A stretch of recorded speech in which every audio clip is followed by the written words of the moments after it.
Hello, Aquarius.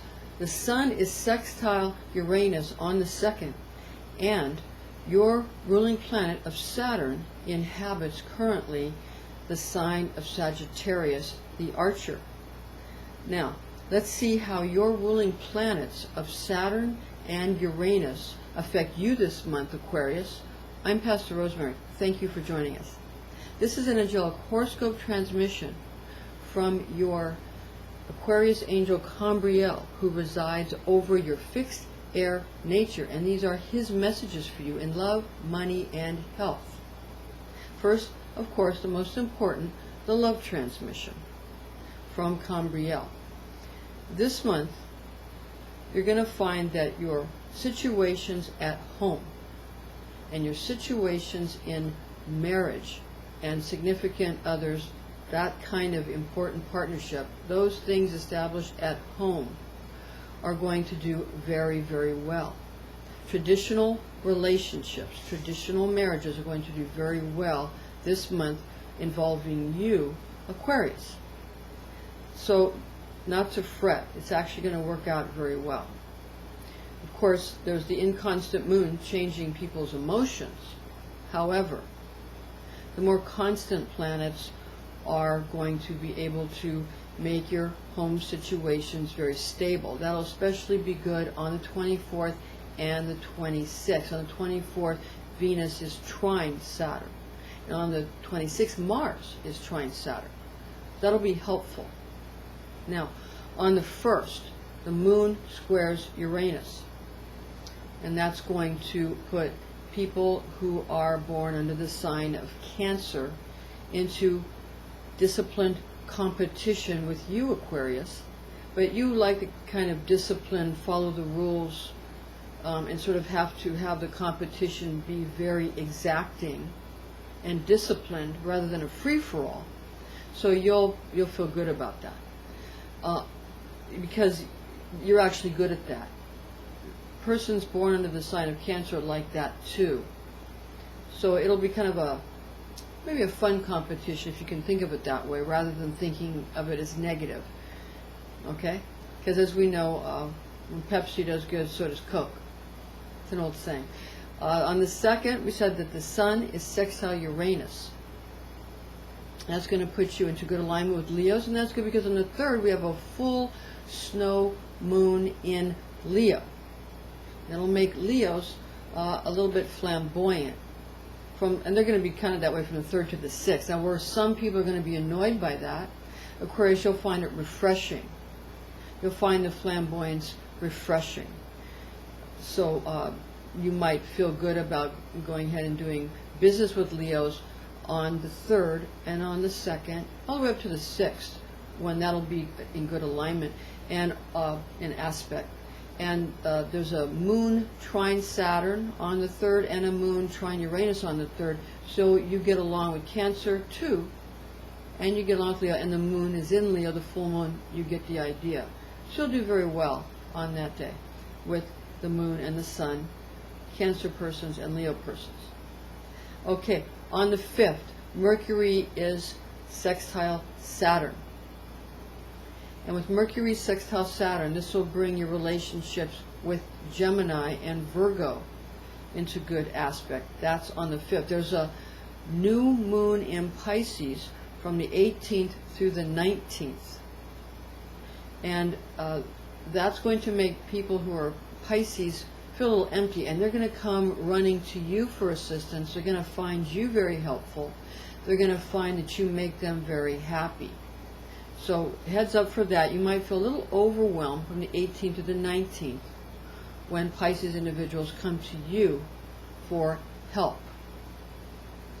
On the 24th, we had mentioned that Venus is trine Saturn, and the 26th, Mars is trine Saturn. Again, in relationships, home relationships, relationships where you have your significant other, your traditional relationships, your committed relationships, your family, home relationships, they're going to do very well this month. Now,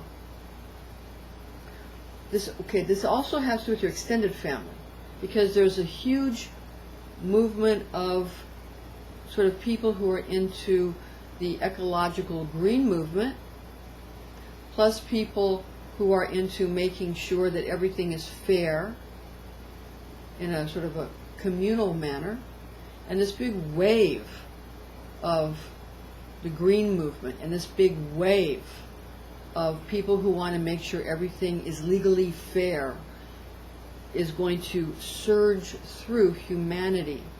And that is going to, since you're a humanitarian Aquarius, that'll make you feel very good, and you'll be in a very good trine with that energy that's coming, that wave that's coming. Also, just heads up that your ruling planet of Uranus is in Aries currently.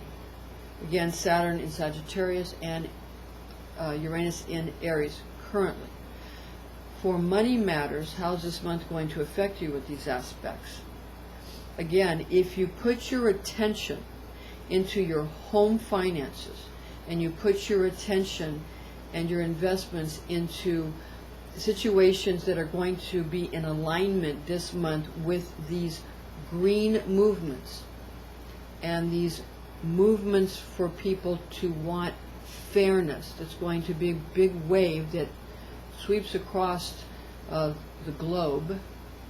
If you put your money in alignment with those types of things, financially, you'll do very well. Because what you'll find this month is that you're going to wax philosophical.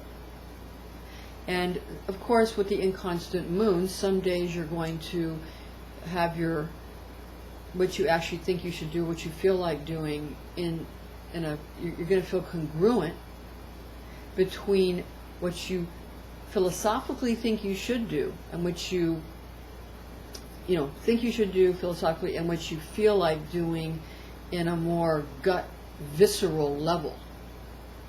So, some days, most of the days, you're going to feel congruent. Some days you're not. But suffice it to say that this month is like, for you, Aquarius, a hand, financially, a hand fitting into a glove. You're going to feel like it's just a good fit. And then you're going to find that finances are going to become more solid, and that your financial dreams are going to become more attainable, and they'll seem realistic and not pie in the sky. Okay, for your health matters, how are these aspects going to affect you this month in regards to your health? All right, Aquarius, your health is going to be affected this month only in the fact that this month there seems to be a lot of tendency for the body to retain fluids. So what you want to be aware of is that you need to do pinpointed things that will help you relieve your body of retaining too much fluid in any manner. It doesn't matter what organ or system we're talking about, the tendency to retain fluid will be there this month, and you don't want it to build up and become toxic.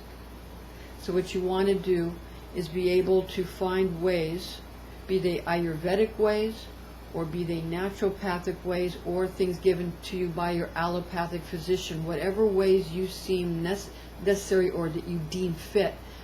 Do whatever you need to do to make sure that your fluid and electrolyte balance is sound this month, and that you're not retaining fluids this month, and don't hold on to old emotions. Let them go, and that will help quite a bit. And also, you have structures in place that keep you safe, little instruments in place to keep you safe in your life emotionally, that affects you physically and financially, and that affects you physically. Because when you get too many, it's like blocking up a dam or something where you have no, and it fills up too much. You understand.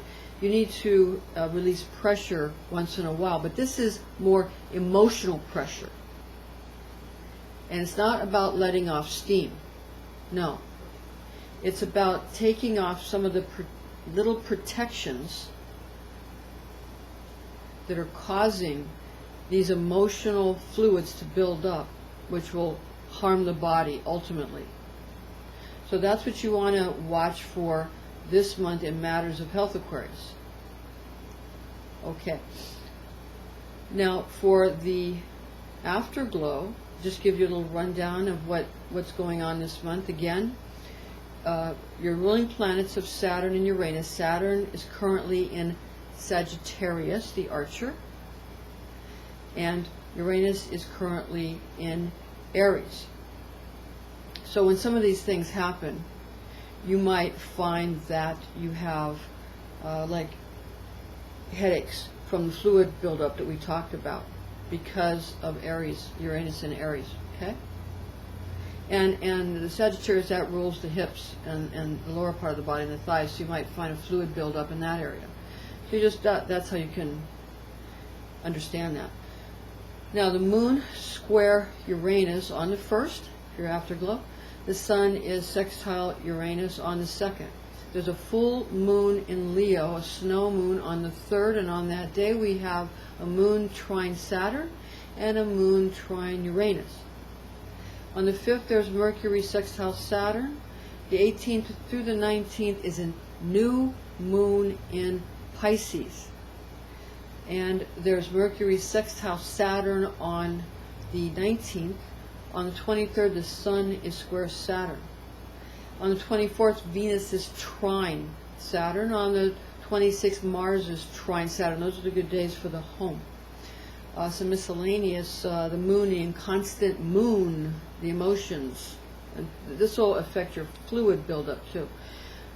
It's for everybody. It's not just you, just fluid retention this month. But just on the 8th, moon sextile Saturn and moon opposing Uranus. On the 13th, the moon conjunct Saturn. On the 15th, the moon square Uranus. On the 17th, the moon sextile Saturn and the moon sextile Uranus. And on the 21st, moon trine Saturn, moon conjunct Uranus. 25th, moon opposing Saturn. That's an important day. And on the 28th, Luna square Uranus. The moon opposing Saturn on the 25th. On that day, that actually would be a good day to try to help your body drain some of the excess fluids. That will be a helpful day for you. Because even though people say that opposition is bad, sometimes something bad can be a good time to get rid of something bad that's too much or too toxic. Not that it's going to be very toxic for you. For you, it'll be mostly just a buildup of fluids. Okay? All right. Thank you for joining us, Aquarius. This is Pastor Rosemary, and join us again next month.